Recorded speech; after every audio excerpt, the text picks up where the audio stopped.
Welcome to Ludonarrative Dissidents. This is episode 11, The Extraordinary Adventures of Baron Munchausen.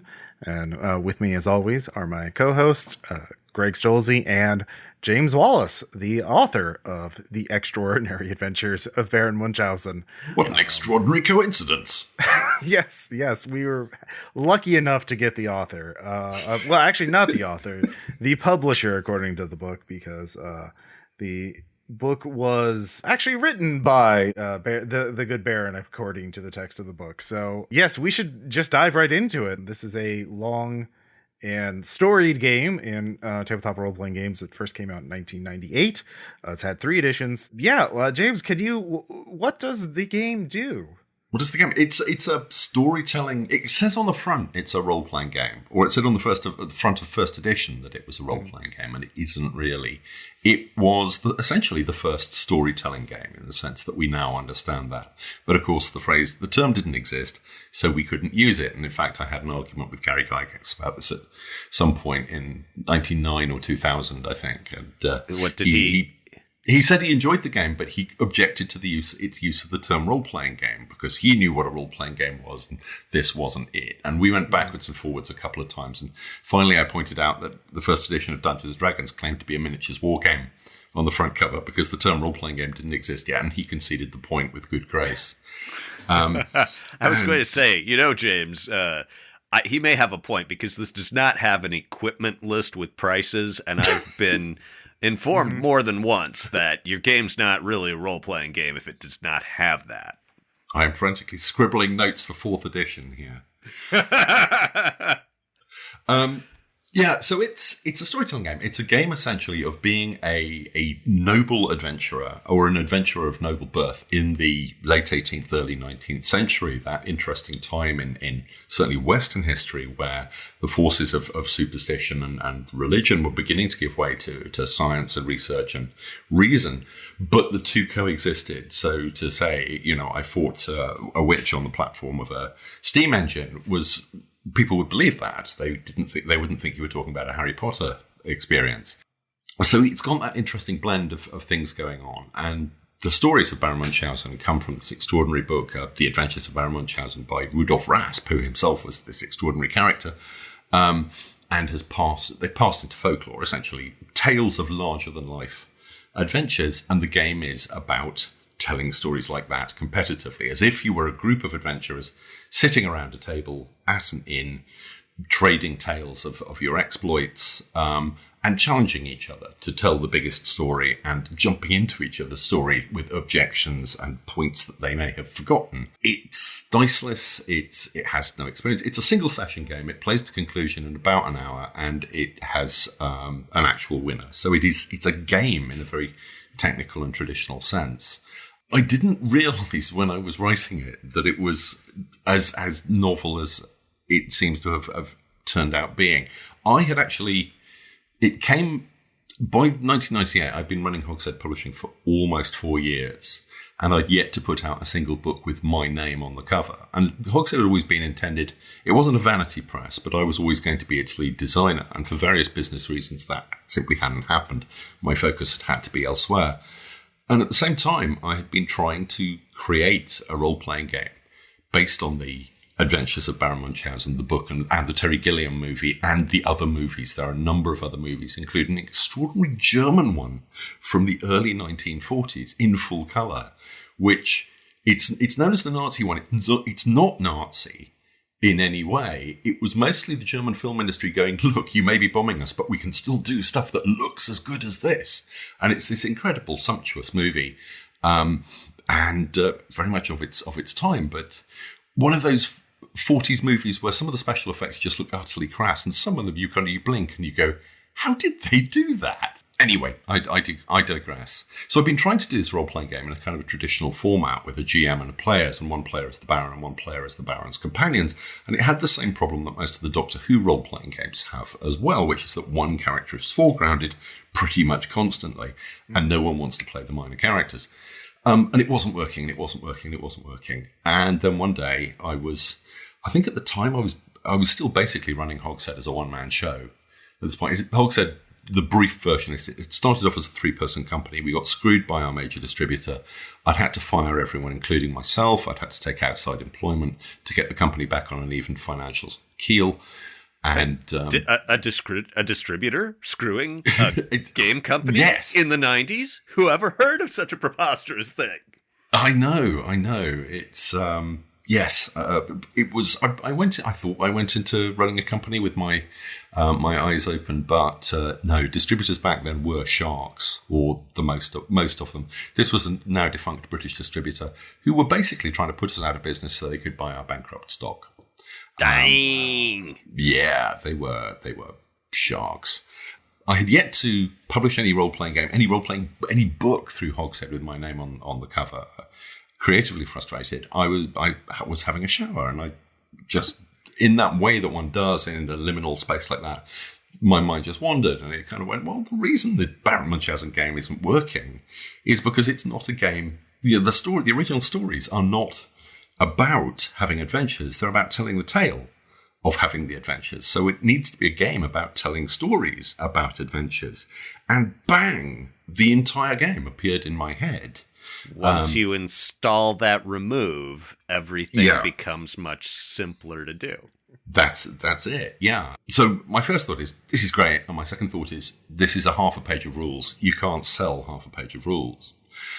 And then, as the story goes, I go home, I go through some old family papers and discover among the papers of John and Edward Wallis, my forebears, who were, and this is true, games publishers in London in the late 17th, early 18th century, I discover the manuscript of this game that they had commissioned Baron Munchausen to write, because it turns out that John had met Baron Munchausen in Dover in the year 17 and had commissioned him to visit and to write this game. And the Baron had, and John had realised it was unpublishable and just hidden it among the family papers. And so I dusted it off, found some Gustave Doré artwork to go with it. It encouraged Derek Piercy, late of Steve Jackson Games, and the guy who did the English language edition of, not De Profundis, what's In Nomine Satana. In Nomine, yes.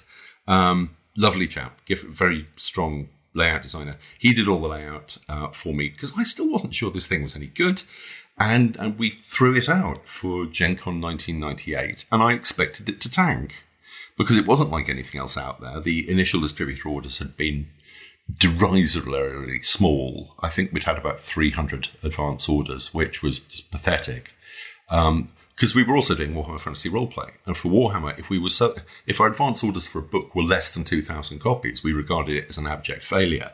For Munchausen to do 300. But the point was, it was something I'd written for the company, and it had my name on it, and I was happy with that. And I thought the work was good, and I thought some of the jokes in it were quite good, because of course all the stuff about John and Edward Wallis is true. The story about them meeting Baron Munchausen is completely fictional, to the despair of the occasional PhD students who write to me asking if I do in fact have access to the family papers of John and Edward Wallis.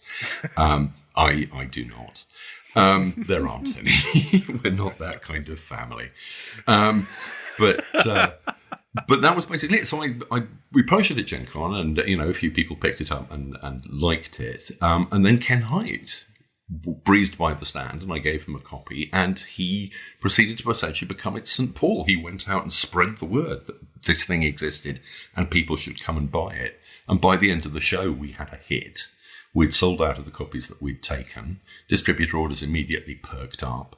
And it hasn't been in print ever since, but it's turned into not only essentially the forerunner of the story game movement, and the first title in what was Hogshead's line of new style games, which were these short format 24-page, 32-page games that we did. We did 5 of them in all. And this is all long pre The Forge. This is 1998, 1999. But it's become this minor modern classic, which, and nobody is more surprised than I am that there is the 3rd edition was from Fantasy Flight, and 160 pages in full color with painted artwork in hardback. Oh man, I never saw that. How did they puff this up to 160 pages? Well, the first edition is basically the Baron explaining his game. The second edition incorporates rules from Sinbad the Sailor, who, of course, the Baron met and played the game with. Sure. So there's an extended anecdote about meeting Sinbad, and then there's Sinbad's rules for playing the game, and also the rules for a juvenile version called My Uncle the Baron, intended for children, the inbred, and those who are very drunk. Sure. And a very minor third game in there, which is hidden away for those who are extremely drunk, called Quiz Exit, in which one person leaves the room and everyone else has to remember who it was. And then the third edition, which I was kind of, reluctant to do, but I was at Essen a few years ago and was introduced. He introduced himself, Alexander Munchausen, a descendant of the barons, who, charming chap from the Russian side of the family, allegedly, who tried to hit me up for 2 centuries worth of back royalties on the game. And we agreed that we would do a new edition with expanded material based on his own adventures. So there's, being on the Russian side, there's a Soviet version, there's a caveman version, there's a version based on Mornington Crescent, the surreal London travelogue game, and there's a Cthulhu version, the Recall of Cthulhu, which flips the whole thing on its head. In Baron Munchausen, generally, you are trying to tell a story and other people are trying to interrupt you. In the Recall of Cthulhu, you are trying not to tell the story, because if you do, you will go mad, and everyone else is trying to keep you on track and keep you telling the story. And so I think there's 12 or 13 variants in there, and also some rules for playing the game online, which are thoroughly out of date. Even in 3 years, they are thoroughly out of date. It's quite extraordinary. All right. So those are being rewritten at the moment, because there might be a new edition later this year. Okay. Oh, okay. Well, I can't say more. No contracts have been signed yet. it would be very interesting to see the evolution from the 98 version, which I've got, through the whole spread, and watch it expand and mutate to fit new niches. I mean, it still is at heart half a page of rules. It's a very, very simple game in which essentially you challenge one person to tell a story. They immediately have to start telling it. The example I always use is, Baron, I've heard so many tales of your amazing adventures around the world. The one I've always wanted to hear you tell yourself is the time that you accidentally got the Pope pregnant. Do tell us. And if you are challenged to you just have to start telling the story. You have to launch into it. You get about 5 seconds to quaff your drink and say, well, for one thing, the Pope was asking for it. And then there's a simple bidding mechanic with coins. Anyone can interrupt you by pushing a coin across the table and say, but surely, Baron, you say you were in Vienna in the spring, but it's well known Vienna closes for spring cleaning.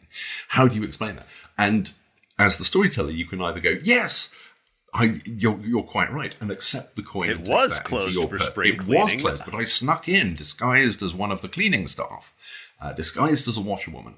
Or you can go, no, you fool, you're thinking of Paris. Vienna is notoriously caked with the dirt of 4 centuries, and push it back with a coin of your own, and then the objector can either accept the coin that you've just returned to them, or they can add another coin to it, push it back to you, and double down on the interruption. And that can go back and forth, and becomes a kind of not exactly a push your luck thing. Until one of you gives way. Or you duel. Are the dueling rules still in the... The dueling rules are still in there. The dueling rules are very simple, because there needed to be... It's a role-playing game. There needed to be a combat system. The dueling rules are, you go outside and fight a duel, which... I think it's the simplest dueling system, combat system I've ever seen in a role-playing game. Or alternatively, play rock, scissors, paper. But duels are dangerous, because if you lose, you're out. You're out. Yeah. Well, this was something that struck out, that popped out at me on this reread. Is I'm like, there are not a lot of games where there is rules support for one player kicking another player out of the game. And part of this is my my analysis of this in its historical context.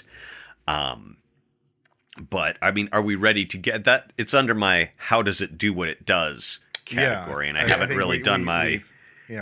Well, I had a different take on what Baron Munchausen does, which I think probably zooms out a bit because Okay. I mean, you've had the designer's notes version. Then I'm very. I've spent 25 years behind the thing. I've never had the opportunity to stand out in front of it. I'm sure that you're entangled and personally involved. I saw it as it gives you permission to tell zany stories, and it made me think about, okay, well, back in the day, people would just sit around the fire and they would tell these tall tales. I'm guessing the American version of this would involve Paul Bunyan. And so I'm like, but we don't do that very much anymore because storytelling has become professional. And I'm like, and that's good and bad. It is good in that there are now standards, and when it is possible to support yourself by writing, you can become a much better storyteller than you would be if you were just making something up next to a fire every other week. Mm-hmm. At the same time, because it is a profession and because there are high standards, a lot of people, I think, feel like they are not permitted, or there's just this subconscious assumption that, well, I can't do that. I can't just tell a story. You got to be trained. And you don't. You don't have to be trained. Nothing is stopping anyone from writing a short story other than the fact that 99+% of the population is not really actually that interested in writing a short story. But you see it with fan fiction. People like to make stories, and they like to make up stories about common characters, and they like to do it outside of a commercial framework. Honestly, when I look at this, gaming, when I was coming up and doing it, I'm like, okay, this is a cheap hobby. Once you have your initial investment sunk in, once I bought those 3 D&D books for AD&D, I could make as many dungeons as I wanted and run as many games of it for my cheapskate friends when we didn't have, money to go to the movies, or one of our moms wasn't available to drive us. And for a long time, it was like, D&D was pure of this commercial, or gaming in general, tabletop role-playing games. The play of it was in most cases free of this kind of commercial design. But that's changing because we got Matt Mercer now. And there's a part of me that's like, I hate this. I hate that every hobby has to be monetized. I hate that every second of my waking life I'm either making money or spending it. And so I still respond to the impulse in Baron Munchausen, which is like, no, just get together with your friends and some beers and tell crazy stories about the time you got the Pope pregnant. It's fine. They are ephemeral. Nobody is judging them for their professionalness. They're judging them for, that was a funny story. I liked that one. It was cool. Yeah. And it's cool and funny. Yeah, it's pure amateurism, and I'm here for it. Yeah. I mean, that's very true about the professionalization of not just writing and storytelling, but of the arts in general. And, like I remember going to a park, and I was with somebody, and they saw someone else painting a landscape painting, and it was clearly just an amateur who was just doing it for the fun of it. And there's like, well, why are they doing that? That'll never get in an art gallery. And then, like, on the other hand, I see people playing touch football. It's like, well, they're not going to be professional athletes. Why should they bother playing touch football? What's the point of it? And that's like, they'll never get a concussion.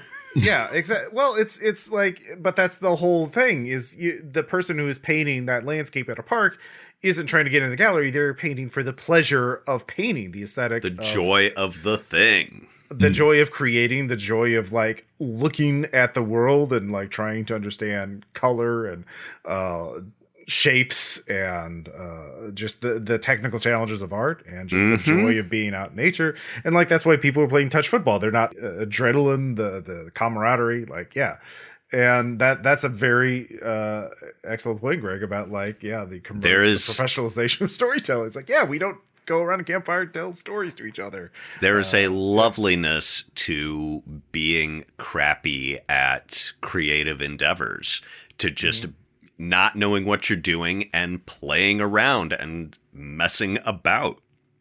And it's great. You know, I've done that with watercolors and lino cut prints.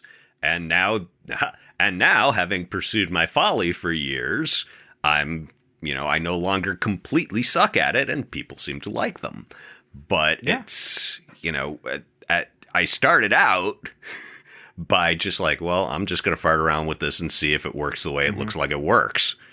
And learned things and sliced my fingers up pretty good sometimes. But now can't drive past a tree without thinking, oh, I know exactly how I'd turn that into a lino cut print.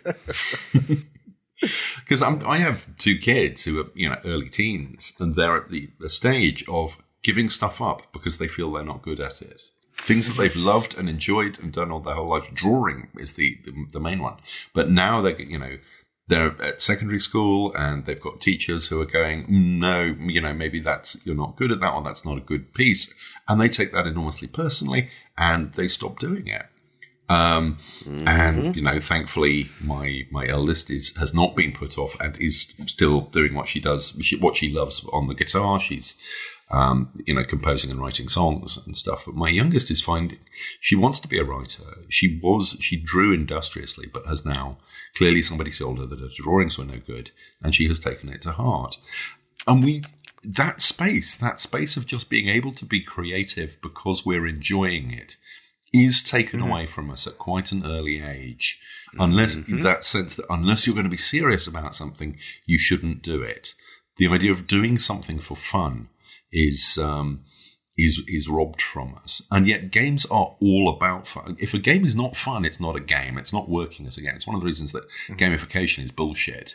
Because it's not about addiction. It's not about just building up repeated behaviors and things like that. It's about, are you enjoying this experience for no other reason than you are enjoying it? And this guy, Huizinga talks about this, Kawa talks about this. Games are fun or they're not games. And so what you were saying about role-playing games, certainly the act of being a GM or a DM or whatever you want to call it, is very much about that desire to entertain your friends. You want to give your friends a good time. And it is ephemeral. The moment the moment the session is over, generally it's forgotten, or at least it's in the past. There is no permanent record, and it doesn't matter as long as people were having a good time. And watching you remember sessions. Yes, and you remember pieces. Lines. Individual die rolls, Yes, but it's all in the memory. It's not, it's not recorded. Certainly it's not, in almost all cases, it's not commercialized.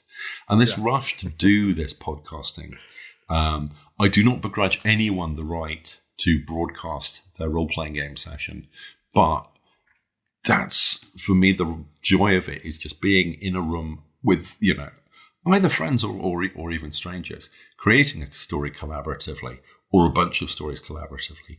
And quite often when I'm there, I want to try and make people laugh. The bits I remember of role-playing games are, there was a moment we played Lady Blackbird over lockdown with people I'd known through email, but had never actually role-played with before. And it turned into this long session. And the main thing I remember is I was playing the goblin character who did a long impassioned speech about the goblin nature and stuff and the essence of goblinhood and something. And concluded with, I can't remember exactly what the specific point was, but he said, I read a book once. And someone said, what did it say? And he just said, I don't remember. But it was just... The timing was better, but the idea that the goblin felt he could prove a fact because he'd read a book just dinged, and that's perhaps not the funniest thing I've ever said, but it's lodged in the memory. The golden memories. Yeah. So and I see Baron Munchausen as attempting to liberate people from the from gaming's usual mechanics, which at the time were extremely physics-based. There's none of that here. None of this physics nonsense. And also from the worrying that what you're going to do isn't good enough. And although it's competitive, it has a cushioning around that. So, I mean, this gets into the how do people play it part, where people either play Munchausen to win or to laugh, and they're not mutually exclusive, but that it is set up so that it's almost as if the competition distracts you from the anxiety about creating. You know, when you're talking about the professionalization of art, I started watching this documentary on YouTube about the Disney Fast Pass system. It's on a channel called Defunct Land. It's just about their queuing system that they've had in Disney. And then there's this brilliant comment. It's like, I didn't expect this to be entertaining. And then I was fascinated. Then it became a critique of late capitalism. And I'm like, oh yeah, like that's of course kind of a running theme of a lot of things today. It's like, oh yeah, it's like, oh, people don't tell stories again, and then you have to be professional. Oh, it's like, oh well, wonder why that keeps coming up. Yeah, capitalism is a powerful tool, but it's not the only tool. Come on, people, other things can do things. Yeah, it's I just like how it's cropping up again and talking about, like, if you're not making your money doing this, it's not worth doing. It's like, well, Oh, are you just playing this game for fun, pleasure, and joy? What the hell is wrong with you, communist? That's something we have to actively like remind ourselves to do. Yeah. The other thing is, I do remember, I've never played this game, but I do actually remember reading the copy of the first edition, and even decades later, I remember two bits about it. One is the description of combat rules is like something from a Prussian war manual, and I just that was such an evocative description of like RPG game mechanics. I was like, oh yeah, no, that is kind of weird when you think about it. He's got our number. Yeah, he's got our number. Yeah, no, it'd be like that. And then the other was the that this is getting more into specifically how it does, but like the rules for the companion. I thought that was a very clever bit of game writing that stuck with me.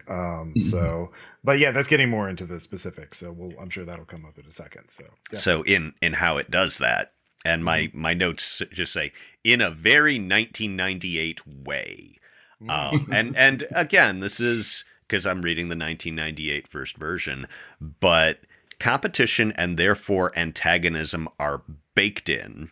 The fact that, you know, if we were playing this and I decided, you know what, I want to try and get Ross kicked out of the game so he can't play. That is a possible achievable outcome.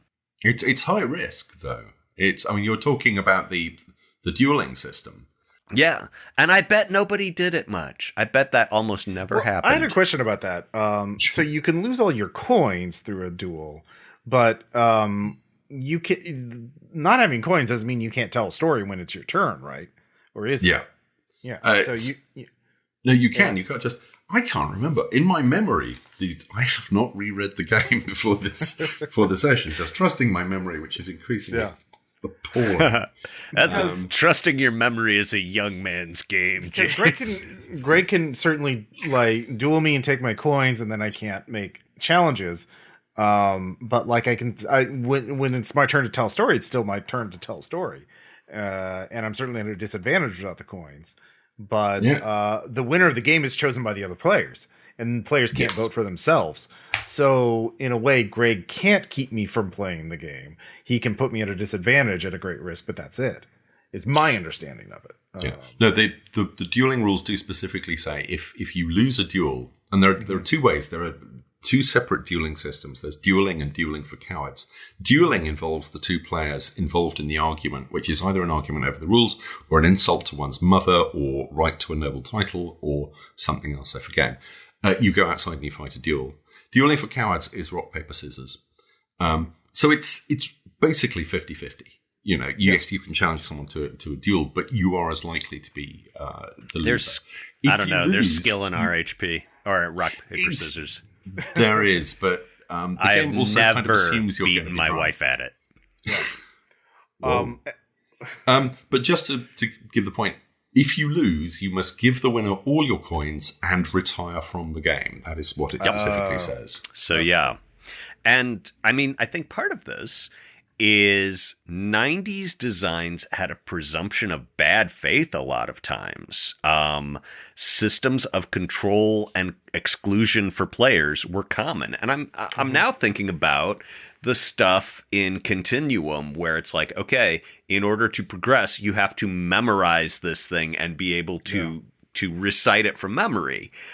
I think that's not exclusive to the. I mean that like I've been reading a lot of AD&D second edition stuff from the 80s for Role Playing Public Radio, and they, if anything, was even more hostile to player characters. Yeah, like adventures were written on a railroad, and like players can't do this, players can't do this, players have to do this.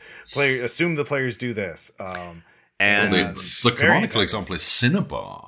Which I'm sure you remember, which even has rules that block the GM from playing in bad faith. At the end of the adventure, the GM must hand the adventure notes over to the players, and if any part of the play disagrees with what's in the notes, they can. I think they can fine extra experience points off the GM. Holy or something cow! like that. Wow. Cinnabar. Dang. So so these were all attempts to deal with the idea that your player was going to players were going to try and derail the GM's plot, and that was like the problem they were seeking a solution to, and the solutions that have emerged from it. I mean, the answer I came up with that is don't have a plot. Plots your players will never follow the breadcrumbs you leave. They will never figure out the puzzles you set. They will always want to do their own thing.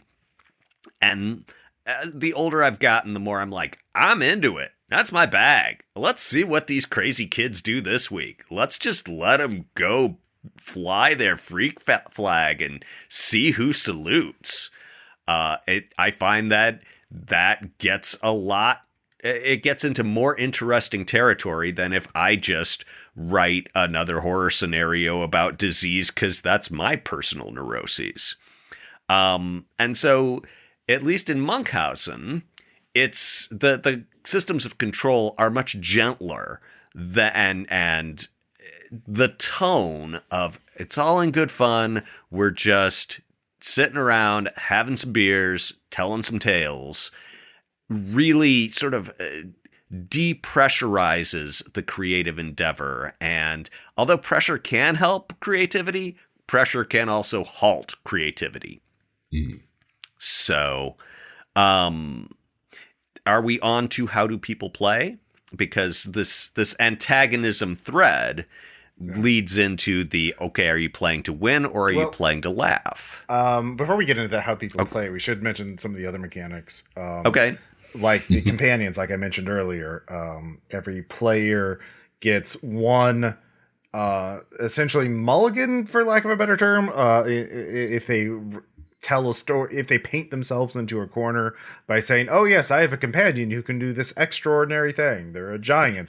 They can run over the water. They can command the birds of the air, whatever it is. And so that sort of, but you only get one per story. And I like that you get one thing that is general, because the game assumes everyone is a gentleman, but it's still it's a fantastical version of the 18th century world, but it's still kind of the real world. So in the sense of like how physics works and stuff like that, like you can embellish, but you can't just say, well, then I just use my laser vision. You know, like you have a man who can do that for you. Yes, but you can only do it once, and you only get the laser vision man one. That's it. You can't have the, you know. I simply had my manservant, whose glare is so intense that it can light objects on fire with the sheer force of his irritableness. Exactly, but you can, So I really like that as a system, because it gives everyone a little bit of flavor, but it doesn't. It's not overpowering, and it's in keeping with Munchausen, who had these crazy people with superpowers hanging out with him. Yeah. Yes. And it doesn't become Calvin Ball. Like, it's not just, I can do whatever I want and nobody can stop me, that kind of thing. So, yeah. Mm-hmm. Yeah. It is one of those, it doesn't actually crop up very much in play, in at least the play that I've witnessed. It's almost a hangover from my attempt to do a proper, a traditional role-playing game based around Munchausen. But yeah, certainly there have been moments where someone's tried to introduce a crowd of people and someone's gone, no, that's against the rules. But when I explain the rules, it's not one of the rules that I traditionally explain. I don't think it's in the half page. I think it's in the full text, the stuff the Baron's written. The half page of rules, which are included in the rulebook, are written, I think it says, by one of his friends who's less verbose. And I don't think the companion. You're right. It's not in the rules and brief in Appendix 2. Yeah. It's it's an expanded rule, but I'm glad that you think it's a good rule. I have never used it myself as such in play. Mm-hmm. Yeah. So I think that's pretty much all the mechanics. Like you said, it precedes the itch.io one page game trend by several decades, but but you can see that they're like animals that have evolved to the same niche, right? Mm-hmm. So I can see how this opened up a lot of options for people, and that once the publishing atmosphere changed so that it's like, oh yeah, if you want to be a publisher, you're a publisher. Just write something and put it online. Boom. Instead of, oh, well, I'm going to need a print run of at least 300 to take to Gen Con. I mean, that's a much higher barrier to get over. Yeah. And distribution has changed a lot. There's no longer one distributor who can ruin your business. Mm-hmm. Much as Kickstarter might be trying. I'm sorry, did I say that out loud? Anyway. I think there was, in 98, there was someone selling digital versions of role-playing games. Terry Austin is the name that comes to mind. This does not... I know PDFs were a thing. Yeah, but it was in its infancy. And so basically, if you wanted to put a game to distribution, particularly if you had a company, as I did, there was a minimum price because distributors weren't going to bother stocking anything. Munchausen, the first edition, which is only 24 pages, was priced at $4.95, and Dan Steele of Esdevium convinced me to put it up to $5.95 because distributors would not take it seriously at under $5. And I was hesitant to do that, but I saw the logic in it. And these days, of course, drive-through, you can put stuff up for $1, 50 cents even. Mm-hmm. So that there wasn't chase that long tail. Yeah. And yes, and if you wanted to get into the 3-tier distribution system, it had to look commercial. It had to be at a commercial price. It had to be available. I can completely digress here. I'm not going to. Right. But, I'm just thinking about, there was something I wrote that was released on a CD-ROM as, it was all PDFs on a CD-ROM, and you would buy it buy it in a little jewel case. Yeah, there were a few of those. There was TSR released some of those. I remember getting some of those before, in the late days of AD&D. Before we all learned better. Before Third Ed came along and just destroyed everything else. Yeah. Yes. All right. Anyway, sorry. We were on how people play, and I said to win or to laugh. And I mean, creativity is hard, and there are people who don't think it's hard, who think, oh, your job's easy. You just draw pictures or write or make up stories. And it's not hard in the same way that operating a tree saw for 8 hours a day is hard. But if you had someone who says, oh, writing's easy, you just make stuff up, and you said, okay, sit in front of this blank screen and type me type me the first 2,000 words of a 5,000 word short story that makes sense and isn't a retread and has an original idea to it and is fun to read. Do that in 2 days. I'll see you when I'm back. If they, in good faith, tried to do that, even if they succeeded at the end, they would probably admit, oh, yeah, it's not easy to just turn this on at will. Right. And Well, It's the same way everyone thinks they've got a book in them. And yes, they have, because it's shoved up their ass. And many of them who succeed in pulling it out of their ass, it reads like it's been shoved up their ass. yeah, it's, you got to write through one or two pretty bad books before you get to your good ones. As Mark picture Gascoigne, my mentor and great friend and editor, says, your first million words are going to be rubbish. Get them out of the way as quickly as you can. Yup. So, but this seems to Baron Munchausen's tone, as much as anything else, and sort of its framework and assumptions, give you permission to fail and be stupid and be silly. And the phrase I wrote down, and I can't remember where I saw this, is, haha, what if we kissed, as a joke? Which is one of those things where it's like, yes, we're kidding, and now I have deniability, and maybe I'm not kidding. But this exists in that same kind of unresolved waveform where it's like, okay, yeah, stories, they're just dumb stories, and we're going to vote on them, and they're not important, and they don't matter. But at the same time, I very much want to tell stories. Yeah, I mean, the game you just did, this, kissing for a joke, we're back to games of fun. Postman's Knock, the classic kind of teenage games of you're kissing, but you're kissing because the game told you to, and it's almost like a forfeit, but it's not. Yes, well, this is someone was talking about drinking games and how in American drinking games you have to drink when you lose, and in German drinking games apparently you get to drink when you win. And I'm like, well, this is because America, you can be a hardcore Puritan or you can be a debauched deviant, and both of those are to some extent acceptable, but you just can't be average. And so you need a drinking game to give you permission to really get hammered. It's like, well, I didn't want to drink this whole pint of gin, but the rules said I have to, so I can't let the rules down. And in the same way, Baron Munchausen's, oh, well, I don't want to stretch out and do all these crazy ideas, but the game says I have to, and I gotta give it my all to try and win by being the wildest one. And that can ironically remove pressure and make it easier to create. Yes. So, and it does have around it this, I referred to in my notes to the grown man drag of drink and gambling, which, that's so macho. Real men drink and they'll stake all their paycheck on a game of poker.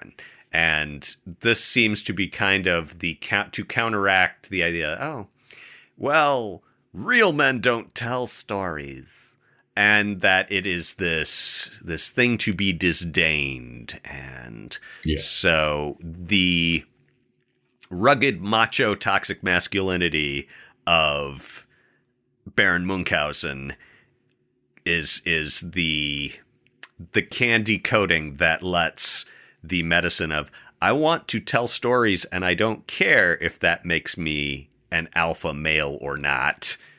It makes that a lot easier to swallow. Yeah, and it is.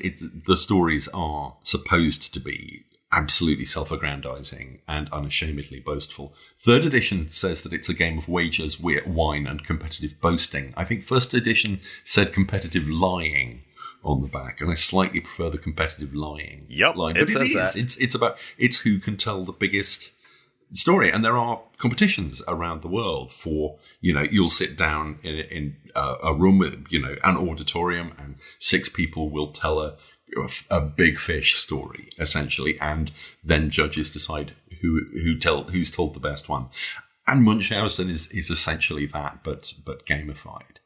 And as you say, it allows you to do this in a way that's sort of socially acceptable, but at the same time you wouldn't normally. Normal people wouldn't.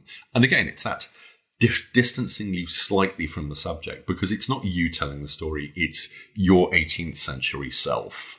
And not just your 18th century self, your boozy, entitled, dishonest concupiscent. Yes. Is that how it's pronounced? Am I pronouncing that right? Tuppence? I'm not sure. But yeah, it's the fancy way to say horny. Not quite sure. But there is a character generation system in there, because part of the padding, the manuscript that basically fills the book out to a commercial length, is a sort of a parody of role-playing games. And there's a character generation system in there, which is basically get a blank sheet of paper, write your name on it, and there's a long discussion about how you choose your title. But come up with some fanciful name for your character, and that's pretty much it, except maybe jot down the names and contact details of anyone around the table you find attractive. That's the only the biggest criticism. Well, the criticisms I have of this game is the setting. That would be the criticism, in the sense that would be the thing I would house rule first. The second thing would be you no one gets out of the game. You can just lose your coin in a duel, because I don't want anybody. Yeah. But the first thing would be certainly among the people I'd be playing this with, I don't know how well versed they are in the tropes and literature of Baron Munchausen, in that Gulliver's Travels and those sort of styles of stories. I don't know how familiar they are with that type of genre fiction, so fantasy. So I would not be as forcing like that. We are in the 19th century. It could be in the here and now. It's just a fanciful version of how you became the king of all waffle houses, or how you slew the dragon Walmart, or whatever. So that would be for players who I know would be into that. That would be something I would try, but that would be the only thing that I could see this not working with certain players that I know. Yeah. No, I think that's absolutely valid. I've had a couple of conversations over the years with radio people who are vaguely interested in maybe doing a not a podcast version, an actual radio version of it. But that is always the sticking point. It's the setting. And in fact, I do have an alternate version of it, which is the Club of Extraordinary Adventures, which is the idea is you've gathered in this elite club, which somehow kind of transcends time and space, although that's never said explicitly. But so you can tell, if you want to tell a World War II story, fine. If you want to tell, a modern day superhero story, fine. And that works pretty well. But I created it as a Baron Munchausen story because I love Baron Munchausen. And at the time, the Gilliam movie was less than 10 years old. It was fairly current. People were aware of it. People are much less aware of that particular setting and that particular character and style of storytelling now. I do feel, blowing my own trumpet, I think the book does a good job of world building that without explicitly building the world. But it gives an idea of the style and tone. But you can't, if you're using this as an after-dinner role-playing game, which is a phrase I've used more than once to describe it, you can't rely on anyone else having read the book. Only one of the players will probably have read the book. So all of that is for naught. So I think it's a very valid point. Yeah, I do like some of in third edition, they do have the alternate rule setting. And I know, like you mentioned, the Cthulhu one, I also like the one with the idea that every player is a monster hiding out as a human. And but the player who suggests the story is, how did you, a zombie, become a brain surgeon? And those kind of prompts, I think those would work really well with the players I know. So yes, nice tan Count Dracula is my personal favorite. Yeah, I like that one. It's very succinct. Let me just interrupt to say I looked it up and it's pronounced concupiscent. Ooh, yes. Oh, now James recognizes it. He's I'm familiar with the word. It would not have come to mind. Oh, that's what they were yelling at me. Okay. Oh. I'd probably have gone with incorrigible myself. But. In terms of how people play it, now, I obviously, James, I assume you've played more than a few sessions. Greg, have you played it either? I can't remember, so probably not. Okay. James, if I did, it was back in the 90s. I'm curious about, like, in from your perspective, what kinds of stories win? Are they the ones with the most jokes? Are they the ones with the most amusing twists? Like, is it entirely like party, like the social etiquette dynamics, like the most popular person at the table, or the most charismatic player wins? What have there been any generalities about, like, what makes a good 5-minute story versus a bad 5-minute story in this game? It depends entirely, because it's the other players who judge it. It depends entirely on the crowd. It is not usually the most charismatic person. It's not always the best storyteller, and it's not always the biggest story either. It's the massive excursions around the sun and the moon and wars and stuff like that do not necessarily have anything that will beat the tale of the invention of the seedless grape, which I'm quoting myself from the book. But yeah, I don't think I can. It tends to be the stories that kind of come together nicely and that feel like they're a rounded thing, that they're self-contained. Although on occasions, the ones that kind of link into other players' stories as well. Okay, yeah. Making people laugh is an important part of it. It is a humor game. It's about it allows people it not only allows people to be funny, it also, I think, helps people be funny, because it gives them the framework for the story and it gives them the setup essentially, and then they have to, then they get 5 minutes to come up with a punchline. 5 minutes while they're talking, though. While they're talking, yes. And it is, just for all we were saying earlier on about the liberty of, being allowed to tell a story, that moment where you are given your setup line is, even for me, and I've played this thing hundreds upon hundreds of times, there's still that sensation of being pushed into a swimming pool. When you get that line, there's a moment of, oh, and you're in midair, and then the cold water, and then your first idea comes, and the trick of the game is just go with that idea. Do not sit around and try and think of something better. Go with the first idea, because another idea will follow it, and it doesn't matter if it's nonsense, because that's the idiom of the game. It's all nonsense. When we were talking about how it works, I should have explained this. The worst game of Munchausen I ever played was actually during playtesting. The second playtest I ran was with first playtest I ever ran was at a convention with people I didn't normally play with. And it went so well to the extent that we were sitting around and someone's, I would guess, 8 or 9 year old came in, had not had the game explained to them, but just joined the circle. And when it was their turn, do you want to play? Yeah. And he was challenged to tell a story, and he just went for it and created this perfectly Munchausen story and dealt with the interruptions. The worst playtest was then with my regular playtest group. And I said, well, you challenged me to tell a story, and here's the list. And someone picked a subject and challenged me to, and then did not interrupt me as I told the story. And that was awful, because the game only works if you are being interrupted by the other players who are throwing objections and stuff into you. And that sounds like that's going to be even more terrifying, but it's not, because each of those interruptions is a little breathing space for your imagination to catch up. And it's what they're essentially doing is they're throwing you a ball, and you get the choice of whether you integrate that in the story or reject it. So they're throwing you handholds on your way up the cliff, and it's bits of the structure or optional bits of the structure of the story. So that the interruption mechanic is absolutely key to how it works and why it works. And groups that do not interrupt well, or if there is a story, will succeed if the interruptions are good. And are dealt with well.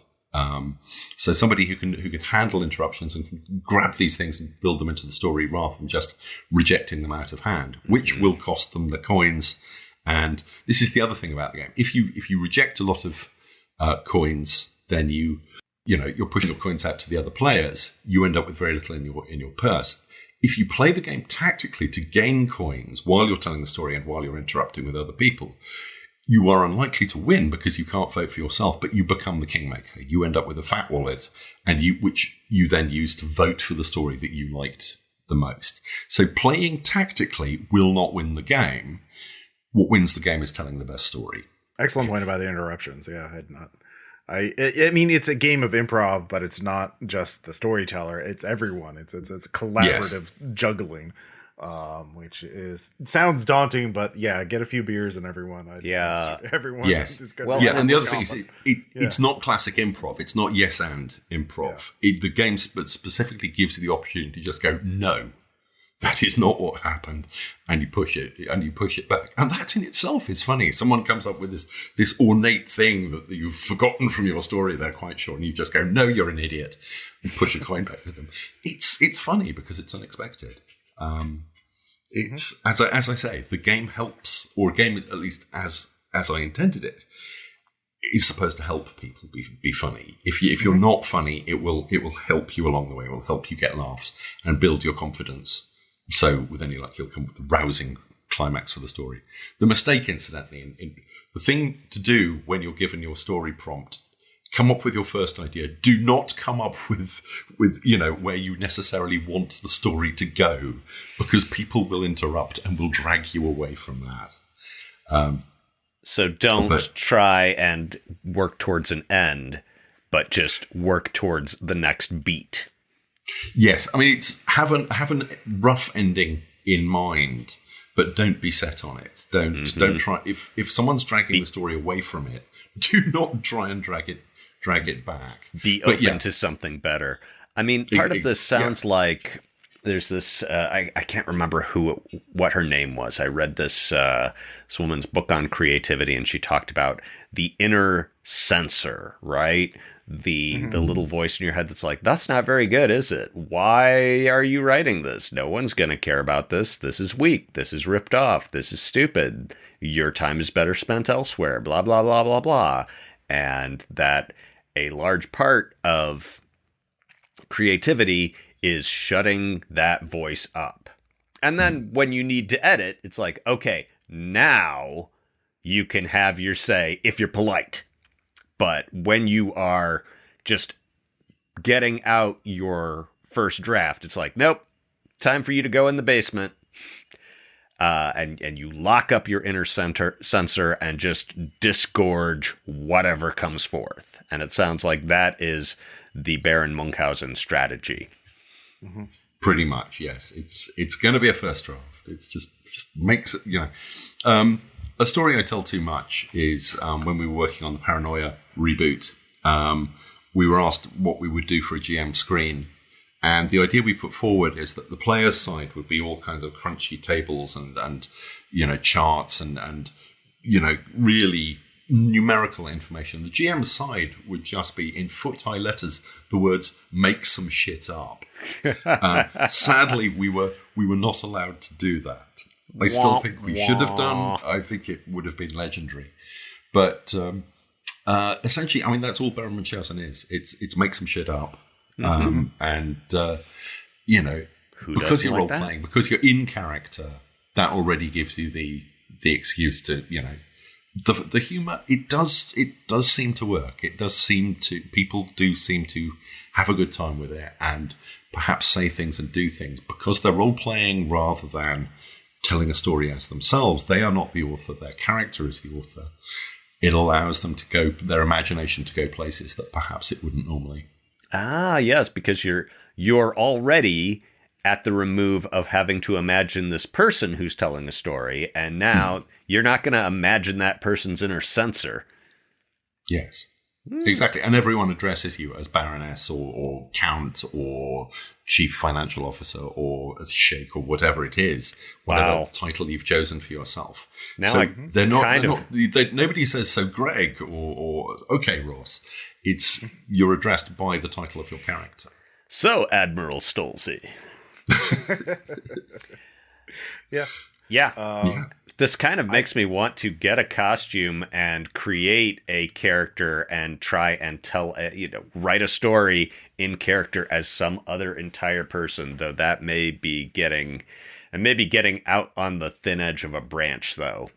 Yeah. Well, the entire book is written in the character of Baron Munchausen, which was an interesting job, because yes, let's be honest, it was not a discovered manuscript. I wrote it. I wrote most of it in kind of 200-word bursts while I was commuting to my day job on a palm-top computer, a Scion 5. Oh boy, is it the Scion 5? I think it was the Scion 5. It could have been a Sharp PC 3100.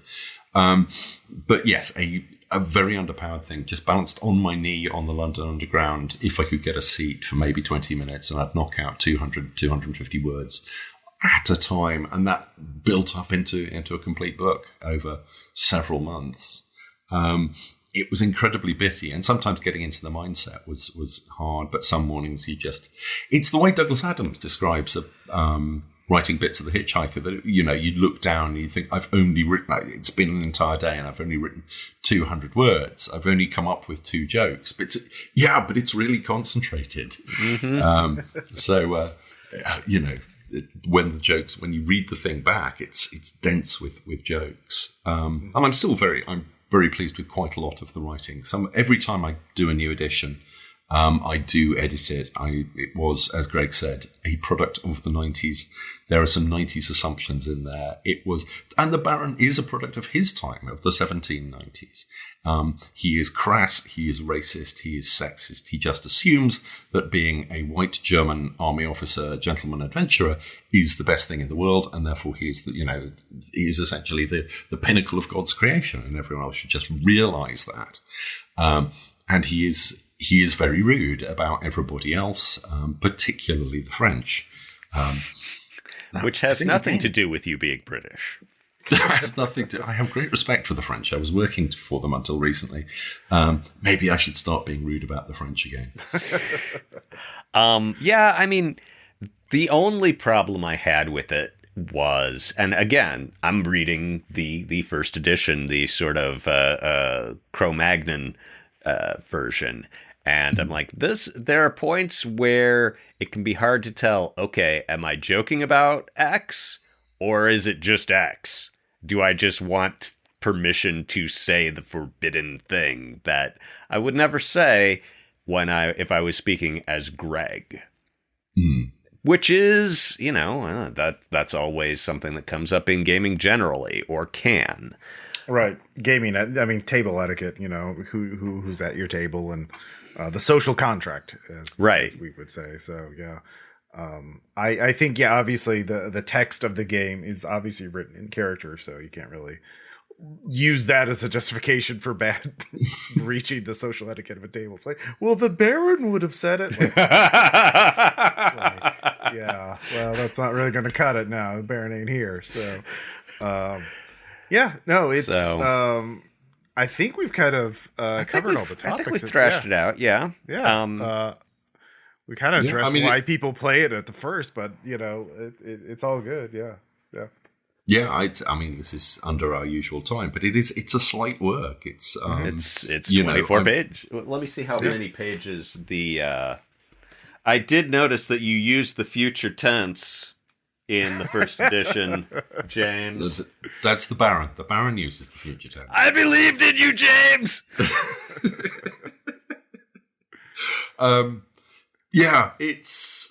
I think the Fantasy Flight one, it gets confused because the index bit is usually given Roman numerals and then it goes into full pages. But I think the Fantasy Flight edition is 160 or it might be 144 pages. But it's still, comparatively, that's one of the shorter games that we've done. And most of it is padding. I'm going to be completely upfront. I'm very pleased with the padding.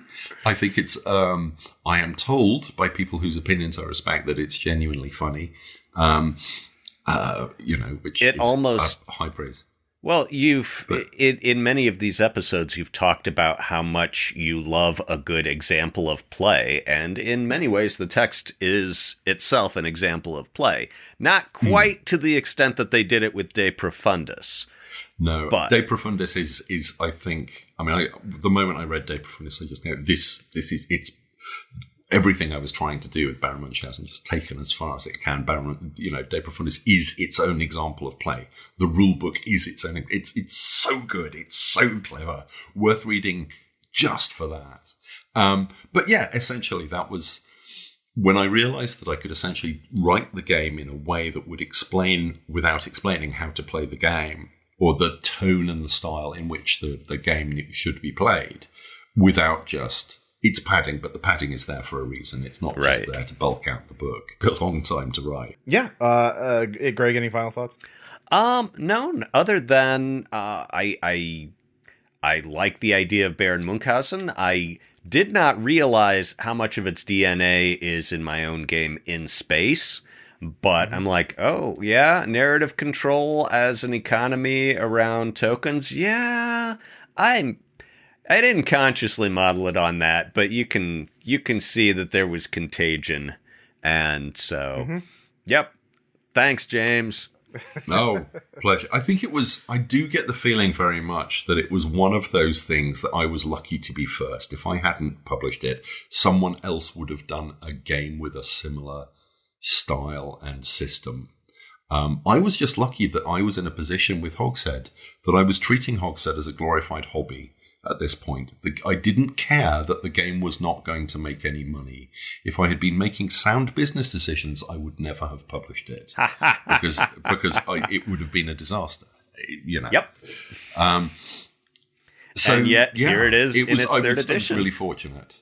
Third edition is a thing of beauty. There are still some copies out there. Indie Press Revolution has the last of the third edition hardbacks at I think a very reasonable $20. And the PDF is up on DriveThru and IPR as well, and Itch.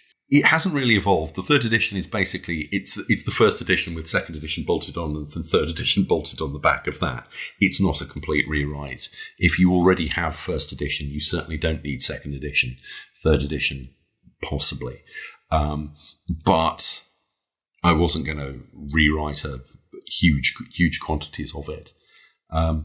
But I'm still really pleased with most of it. There are still jokes in there in the text that creep up on me and surprise me when I reread it.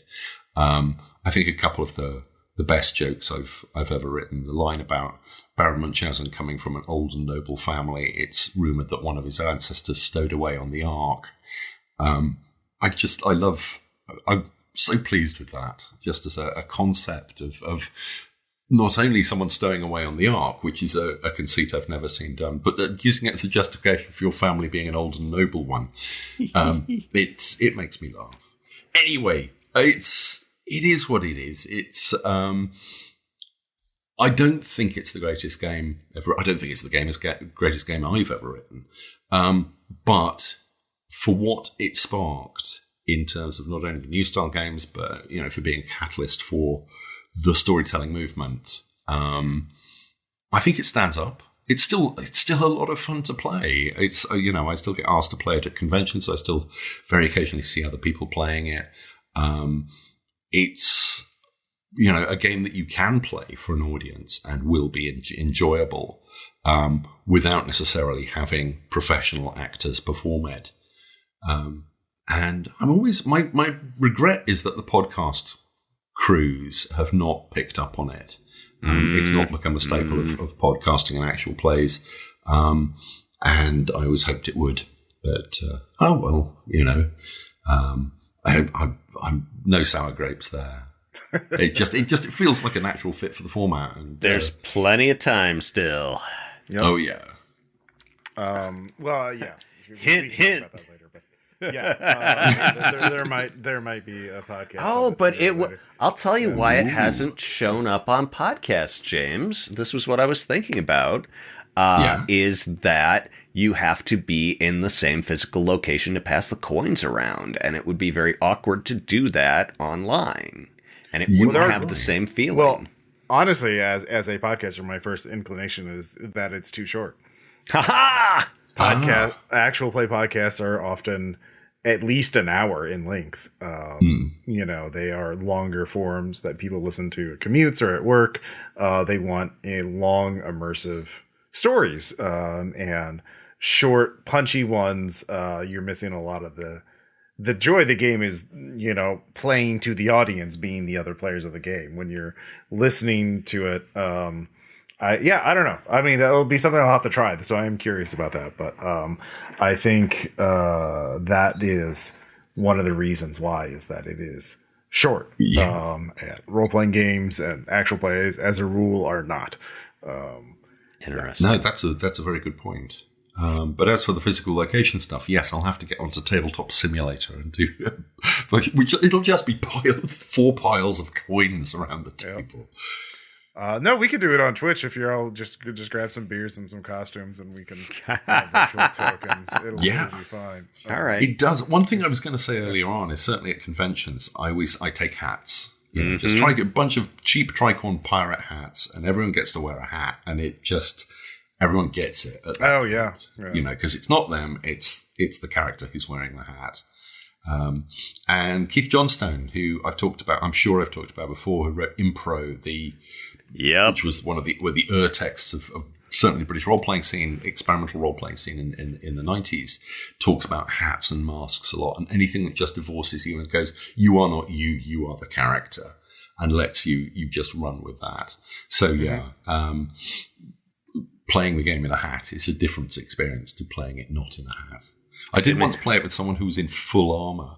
And we were all very conscious of the fact that he also had a longsword, you know, an actual sharp longsword at his belt. Wow. Yes. I can't remember if he won or not. I think he might have done. Probably. Yes.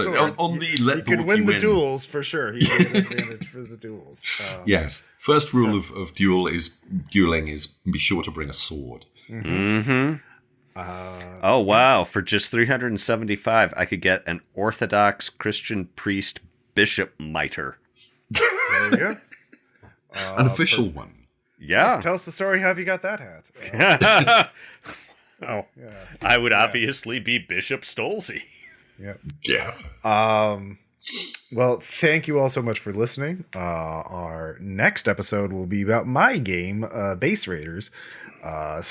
Which I gotta go find. Yep, is a self-published, kickstarted game that came out in 2014, I believe, and is the what happens when you do everything yourself except hire artists. So art direction, layout, editing, writing. I've been there. Yeah. Yep. Oh yeah. It's a thing. All right. So we'll talk about that. But before we go, of course, we do like to thank our backers. Sure. I would personally like to thank the Technical Difficulties Gaming Podcast, who it will shortly be my pleasure to actually do a role-playing session with online. I don't think we're recording. Actually, I don't know if they are recording it for broadcast. I don't mind at all if they do. Not quite sure. We're still discussing what we're going to play. It may be my work in progress about teen detectives in the world of D&D, which I've probably mentioned before because of the joke in the title, Nancy Drow. Hey, I had not heard that, and because I am genuinely working on this, it is coming together very nicely. Wow. Nice. Yeah, I feel like a little piece of my soul dried up and fell off when I heard that pun. That's my job. That's the sign of a good pun. My thanks goes out to Ian Matthew Michael Berg, and I'm not sure if that's Ian Matthew and Michael Berg, or Ian Matthew and Michael Berg, or just one person who's Ian Matthew Michael Berg. But whether you are 1, 2, or 3 people, thank you for supporting the podcast. We thought it might be a typo for Borg at the end, and they're all one entity. Please no. Hey man, as long as they back the Kickstarter, like, True, yeah. that's their prerogative. And finally, I would like to thank the backer Spencer Harris, who is the co-host of a podcast I do called The Mix Six, which is a craft beer and variety discussion show. 6 beers and 6 topics. And our sixth topic is always called Drunk Enough, because that's when we've had enough beer to get into the really meaningful topics of life. Thank you so much, Spencer, for your support, and I will be sure to run whatever game you want, and probably take a shot of Malort at the end of it. So whatever you want, man. Yes. Well, anyway, thank you all so much for supporting this Kickstarter, and keep on. We are actually working on figuring out what to do for season 2. We definitely want to continue doing this. This has been a lot of fun. So, but we haven't finalized anything yet, but hopefully we can have something out not too long after season 1 ends, because we do also have an actual play of Fops of Vindamere after we finish episode 12. So, that will be fun to do as well. Greg's new game. So games are fun, Ross. Games are fun. Yeah. And yeah, we'll talk to you all later. All right. Bye. Bye. Bye.